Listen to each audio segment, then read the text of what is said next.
Amani Toomer from NBC Sports Radio is with us. Amani, it's Eagles-Giants week, so I'm happy that you are back this week. And the Eagles and Giants, I guess we'll start off with that, knowing this is a pretty big game for both teams, knowing where the Cowboys are and how that Eagles-Cowboys game went. They play the Browns this week. Does this week have a little must-win feel for both these teams? I know it definitely does for the Giants. I think the Eagles have, I guess it's both teams. I mean, they're both the same record. They're both 4-3. This is kind of one of these eliminator games to where the one team is going to be considered a contender after this, and the other one, is going to have to, go back to the drawing board.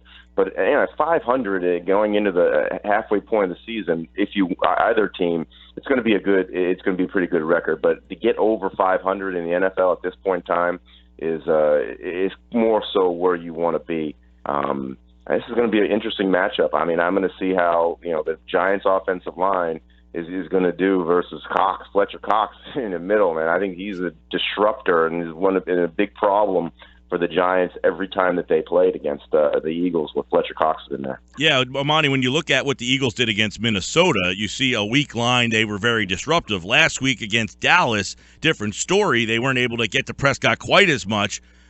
Is this a bad matchup for New York with that offensive line? It definitely is. I mean, anytime you have a strong defensive line, you're going to be at a deficit with the New York Giants.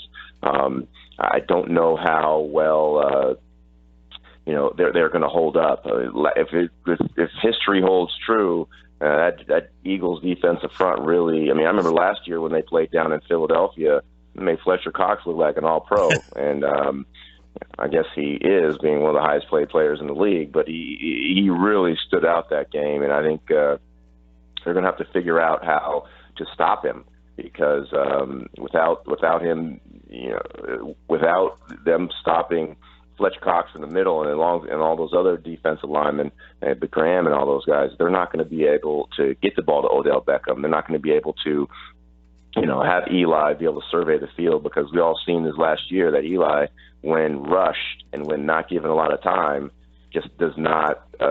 He's not being as effective, with only 8 touchdowns and 6 interceptions this season. Amani Toomer, NBC Sports Radio. Amani, I want to get your opinion. Earlier today, Doug Peterson just spoke. Josh Huff was arrested yesterday, a DUI, marijuana, gun charges, speeding.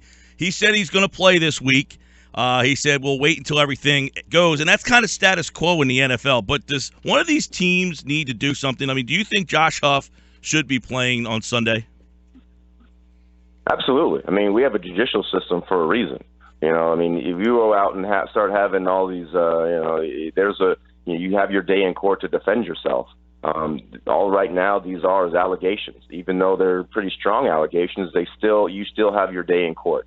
And I think with society today, people are so eager to jump to conclusions and not figure out the truth and not have it go through its proper channels. There's a reason why the judicial system is slow, because they don't want to make mistakes in big situations. I'm not saying he's guilty. I'm not saying he's innocent. I'm just saying let's find out the truth and let's see what is going to be what, and not just jump to a rash decision because those end up ultimately. Look at Deflategate, right? Not Deflategate, Bountygate. They end up being wrong. Hey, when you're in a locker room and one of your teammates, is this a distraction on game week? I mean, do the other players? I mean, Doug just got 15 minutes of questions fired at him, and he finally said, "Hey, we play the Giants this week," and right back to the Huff questions. Is it a distraction when your teammate gets himself in allegedly some trouble? Absolutely not, because it takes away from them asking questions about other things. I mean, nobody's asking about how Carson Wentz, didn't play that well. The receivers keep dropping the balls. They're only asking about one dude, and that to me is a kind of a reprieve for most. No, that's a good spin by you. That's a good spin by you, Amani. It's the truth. I hear you. Man, they're not going to be on me this week. They're going to be on Huff. Okay, go ahead. Yeah, ask more questions about Huff.